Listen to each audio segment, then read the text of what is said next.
All right, Nicole, thank you for being here just to have this conversation. The whole goal behind this is as we transition into the holiday season, I really just wanted to put some content out there to help people think about with everything we've got going on in our world, depression, anxiety, suicide, and how they can engage the young people in their lives around Yeah. those issues. Yeah. And so anyways, for our audience, just tell everybody who you are, what you do, because you're pretty cool. Thanks. Appreciate it. Hey, everybody. My name is Nicole Clifton. I am a writer and a public speaker. I am a leadership development specialist, which means I work with small businesses and groups and companies and teams to kind of process what is the dynamic of their group? How healthy is it? How can I help people create more self-awareness so that they understand their own blind spots in communication, as well as learning to understand the people that they work with better. So that's a really fun thing that I get to do and help people work through conflict and all those things. And then I am also a life coach with my master's in psychology. So what that basically means is I do have an advanced degree in the mental health world, but because I didn't go the traditional therapy route, so I'm not a licensed therapist, I fall in the life coach realm, but actually do work for a counseling organization that offers a variety of services. And so for me, while I'm not diagnosing per se actual mental health conditions and helping people work a treatment plan, I do help people just deal with basic things like relationships, coping skills, stress, transition, and then obviously have some fun niches like we've talked about faith deconstruction and or reconstruction, helping Christians connect with the LGBTQ community, all sorts of fun stuff. So I have a lot of very fun job titles, but yeah, that's kind of my world and what I do. So basically, you just love people, which is dope. Yeah. Yeah. All right, Yeah. lover of people, which I know you are. Yeah. So I wanted to get your kind of 10,000-foot view or whatever. Obviously, like I said, depression, anxiety, suicide, you're seeing people, you have relationships, you're in all different types of worlds. Like, what are you seeing right now in that space as it pertains to like young people? So teenagers, high schoolers, college students, junior high, what are you seeing? Yeah. So, I mean, it's been so interesting this year because certainly I think all of those things, anxiety, depression, people feeling suicidal, people just not knowing how to cope right now, like as a Yeah. basic reality, is on the rise everywhere. So I have seen clients who were, coming in at like 12 years old. Mom was just like, hey, can you help her with some basic coping skills? And we were realizing actually like there's probably some deeper level of care here that you may actually need to like book appointment with a psychiatrist and see some other things.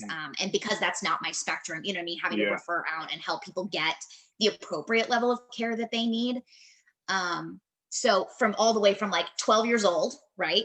All the way up to, like you said, through high school, through college, young adults who are transitioning out of college, who may still technically be a part of Gen Z, but are trying to figure out like how to be a grown-up right now in a world that makes no sense.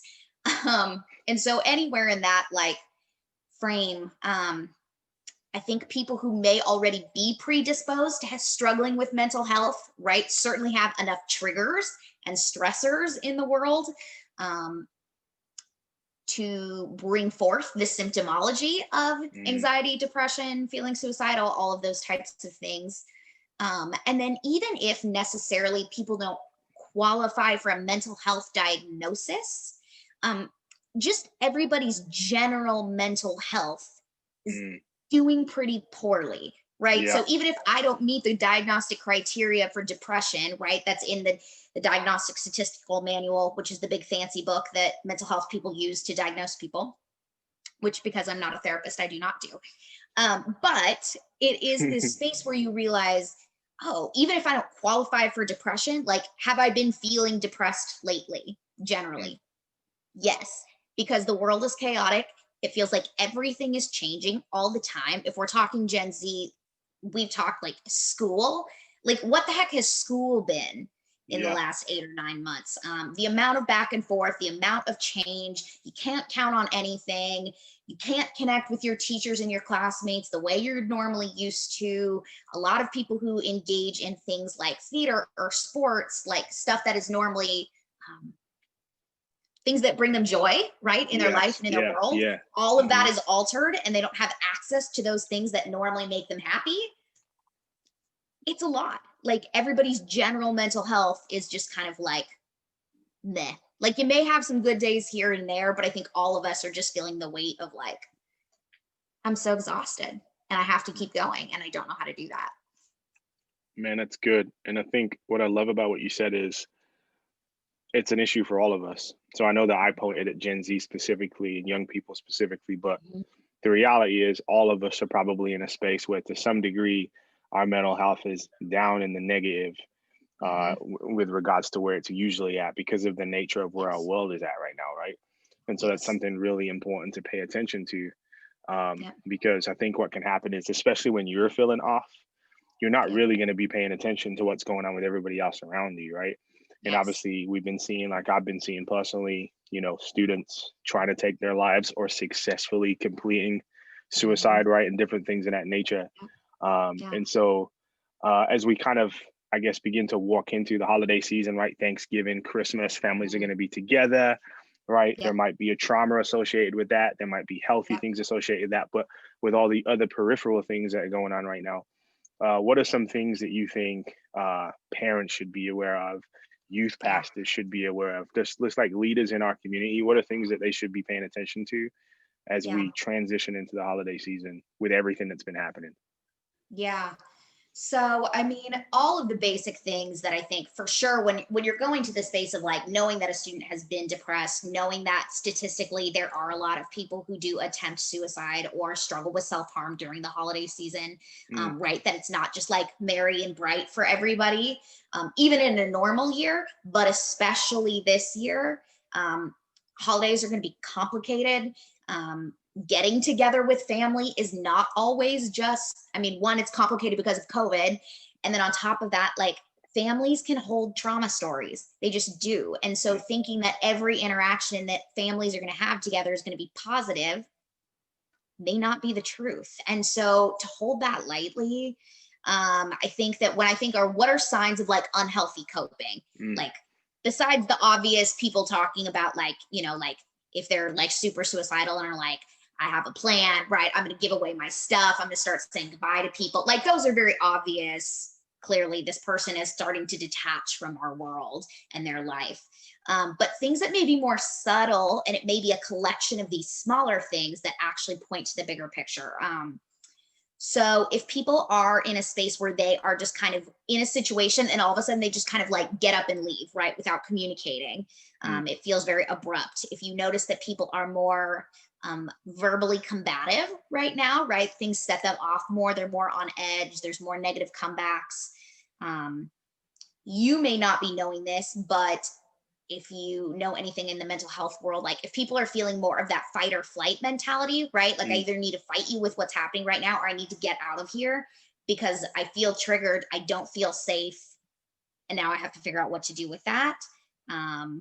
If people are getting really defensive, people are sleeping all the time or not sleeping enough, right? The two extremes in that space can be a clue that something's going on. Same with food, right? Not eating enough or eating too much, that can be a clue. Using substances or behaviors to escape difficult or strong emotions. And we can talk about this too, but like when it comes to coping skills, most of the time, coping skills don't always have to be good or bad. Like the thing in and of itself could be neutral, but it's about how we engage with that coping skill. But obviously, if your teenager is drinking all the time or smoking a lot of pot or doing other drugs, like that's probably a clue. Hey, this teenager is looking to escape something right now. So instead of berating them for like, how dare you do this illegal thing, how can we get curious about what are they looking to escape right now? And step into that space with them as opposed to like, hey, you made a poor choice. I think that will be really important. Another thing that could be really triggering, which for us coming from faith background, right, that unfortunately sometimes Christians can fall into, is this concept of toxic positivity that can Wow. be really hard. So when somebody is struggling, right, if their mental health is struggling, they're having a really hard time for a variety of reasons. And so if Christians come to the table and just say things like, well, you just need to trust God, have you taken that to the Lord in prayer? Too blessed to be stressed, like, right, we're walking into Thanksgiving when this whole week is about gratitude. But if you're really freaking depressed, you're probably going to have a really hard time practicing gratitude. Yep. And so Christians, instead of offering these pithy, positive sayings, how can we embrace the both and of this holiday season for Thanksgiving and Christmas and New Year's? Because if we don't embrace the both and, which means, yes, we need to celebrate and practice gratitude. Actually, I think we need to figure out how to celebrate now more than ever after a really hard year. So to do away with celebration is not going to do our spirits well. We need to figure out how to do that in our safe COVID approved ways. But if we're also just pretending like everything is fine and we're not acknowledging the loss, the frustration, the sadness as a family, right? And we're not making room for our teenagers, our college students to feel their feelings and talk about why they're disappointed, that could make it feel like less of a safe space for them to open up about how they're actually doing if we're just focused on making it awesome and amazing and pretending like everything is fine, even if it's not. Man, that is so good. I'm taking that, by the way. I'll as they say, I'll give you rights 3 times. I'll quote you, and then after that, it's fair game. What was it? Toxic positivity. I knew exactly what you meant when you said it, and I was like, yo, that is amazing. That is like such a succinct way of putting it. And it's funny because I've really been wrestling through this myself. Like, I think what we're guilty of at times as Christians is making people disassociate from themselves, because what happens is they have this sin issue, right? Or whatever we want to call it. There's something bad that they're doing. And so we say, hey, stop doing that bad thing. And we never get to the loneliness or the anger, the sadness, the grief, the sorrow associated with whatever it is that they're grasping at, right? So behavior is really, it's a symptom, right? Like it shows us that something is off, but it doesn't necessarily show us what is off.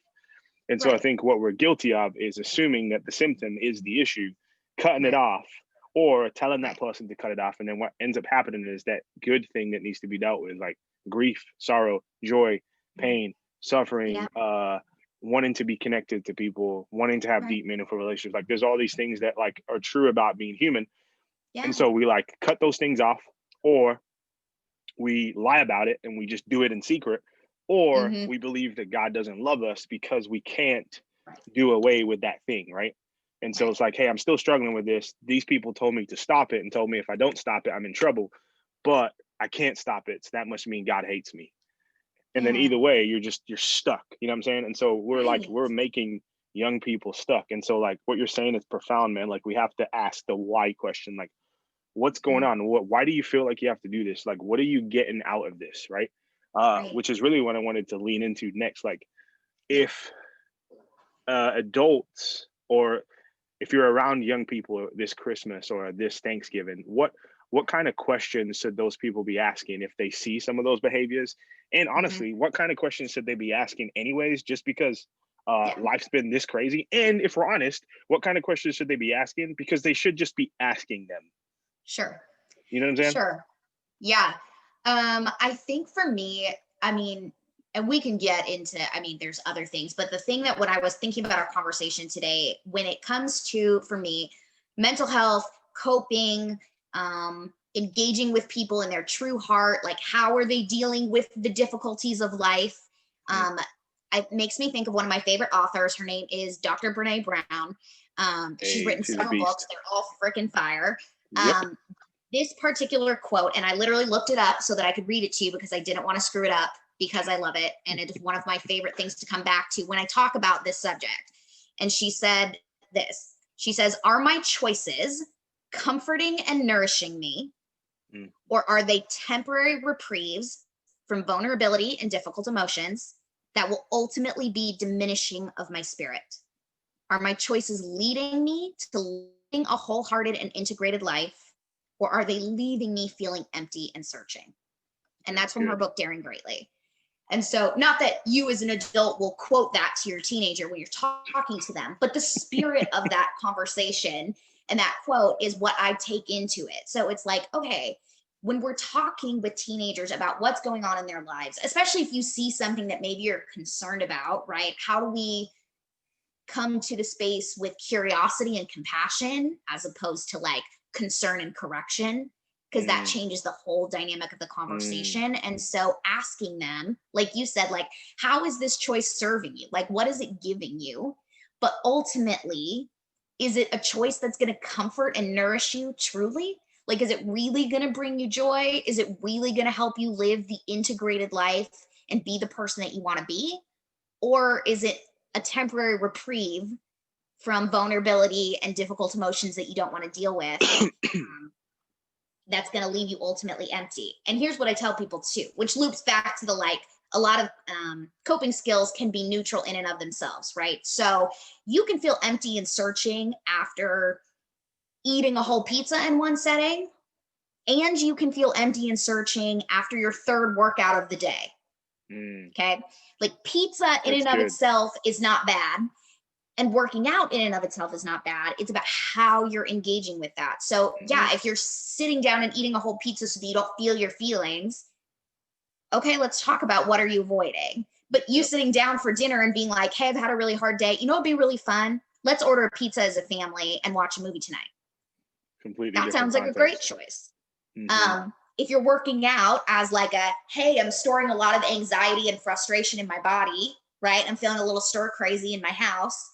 I'm going to go for a safe walk around my neighborhood or a jog around my neighborhood where I can be safely socially distanced from people, but I can be connected to my body, work some anxiety out, listen to some good music. Like that's a healthy way to engage with exercise.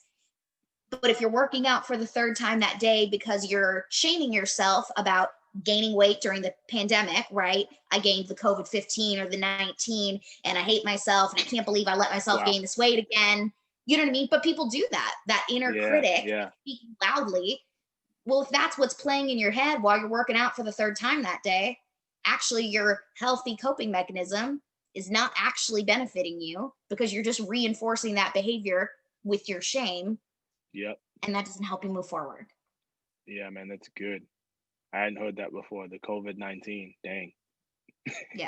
Oh, that's been a thing. Like when people talk about gaining the freshman 15, I did a whole body webinar series because for people who struggle with body image, if that's ever been a part of your story, it is like gotten triggered by so many people in this season. And I guarantee you for young people, it has been a thing in this season. That's crazy. One thing I think about too is with what you've been saying is I think a lot of times when we as people who I think genuinely do care about the young people in our lives, we might catch them in the act of doing something that is destructive for them. But then what it becomes about is us and not them. So it becomes about our own sense of righteousness. Like, okay, they're my child and they're misbehaving. So that means I'm a bad parent. So I've got to crush what's happening here for the sake of my own righteousness. Or I'm a youth leader and these kids are misbehaving. And if my pastor finds out about it, he's going to say I'm not a good youth pastor. So I got to deal with this quickly, right? Instead of like Jesus would, being incarnational and entering into whatever it is that is happening in their life at this moment in time. So man, it's like you're just connecting so many dots in my mind right now. I feel like we could sit here and talk about this for forever. But so what I want to ask you as a last question is, what are some, so if there's a young person listening to this, or maybe an adult who's listening to this, who's even struggling themselves, what are some coping skills, mechanisms? What are some things that we can do over the holidays to kind of help ourselves make it through? And maybe even like, what are some things we can do as, you know, our world has changed so drastically and life is just really difficult and weird right now? Yeah, I had to sit down and brainstorm this. I was like, what can I even add to my own normal coping skills that I like offer my clients? Because like I said, I do think that honoring the both and of this season is going to be really important. How can we make Yeah. room for the sadness and disappointment? As well as we still need the celebration. We do need joy now more than ever. So how can we, as a family, create every Friday is family movie night, and everybody gets to pick their favorite Christmas movie and gets to pick the snack that goes along with that movie. How can we create that tradition? How can we still go look and drive around and look at Christmas lights? There are things that we can do to still engage safely this holiday season with joy. So don't think, oh, just because we can't have our big Christmas party, we shouldn't put up our decorations. No, put up your tree, put up the lights, like still fight for hope, still fight for joy in your life, and celebration, I think, is really important. And then even in the midst of everything else, I mean, normal good coping skills.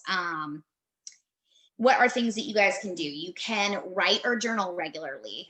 Still make sure that you're getting outside, right? Sunshine, in a way that's safe and obviously socially distant from people. But I think for me, I've started getting in the practice of getting up and going for a walk on my weekday mornings, just as a way to, again, not even like I'm going to go for a run and be crazy, but just like slow down, start my morning, be intentional. That's been really good for me, which I also think is important with in the upcoming season. As you can, especially if school is changing again, like any space where you can create a little routine, not crazy, not regimented, like not super strict, but still some routine. So you feel like, all right, this is how we're starting the day.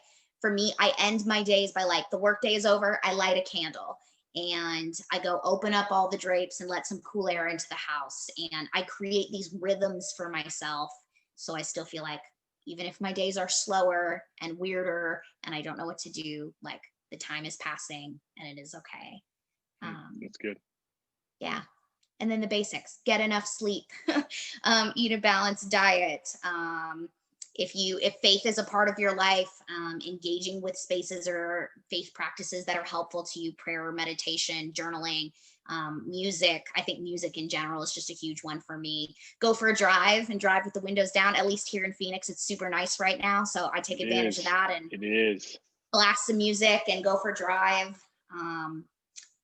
And for those of you who are struggling with actual like mental health, like I'm feeling overwhelmed by anxiety and depression, there is actually a little tool that I use with my clients, and we call it literally like a coping skills box. And so it is basically a space where you set aside and say, like, this box is full of things that help me when I am overwhelmed. And these are things that bring me comfort or bring me joy.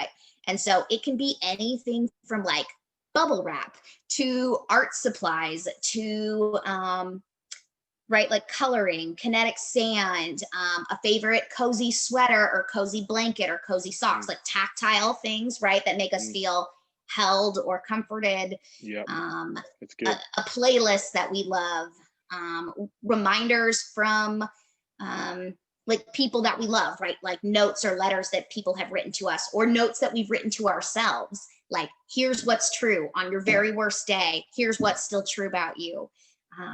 Those are all things.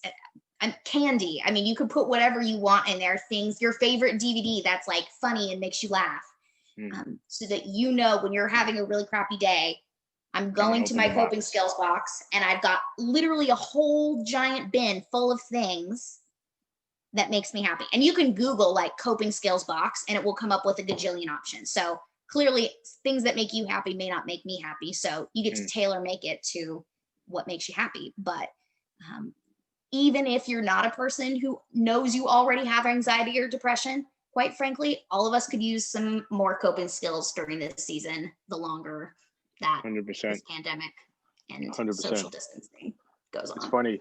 I've been learning a lot about this in my own life. I think a couple of things that I've learned about myself is, one, I need to have long hugs more. Those help me get grounded. I've also noticed that I have to do the same thing for my daughter. So my daughter's 1, and she's doing this thing right now where she screams. And I think the reason she does it is because she feels disconnected. And so what I've noticed is when I pick her up and I hold her, and like at first she's like upset and she's screaming, and but I just tell her it's okay, just hold her, just nice and close, and then she just calms down. She settles. She's good.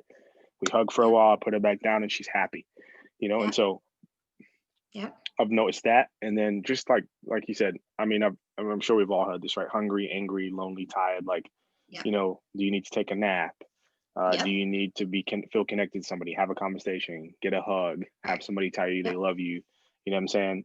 Like, is there stuff going on emotionally? Do you need to eat some food?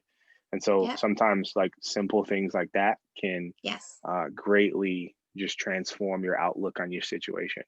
And I think too, like people have just like, if you really are struggling, like I've heard 2 ways to define like the level by which you're struggling is like duration and degree.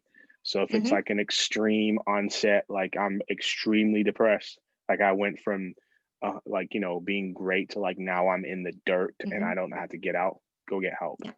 And then if you've been like in the same place for like 3, 4, 5 months, go get help. You know what I'm saying? So duration or degree. So you tanked or you've been there for a really long time. Go see somebody, a professional that can help you. You know what I mean? I mean, I do every other week.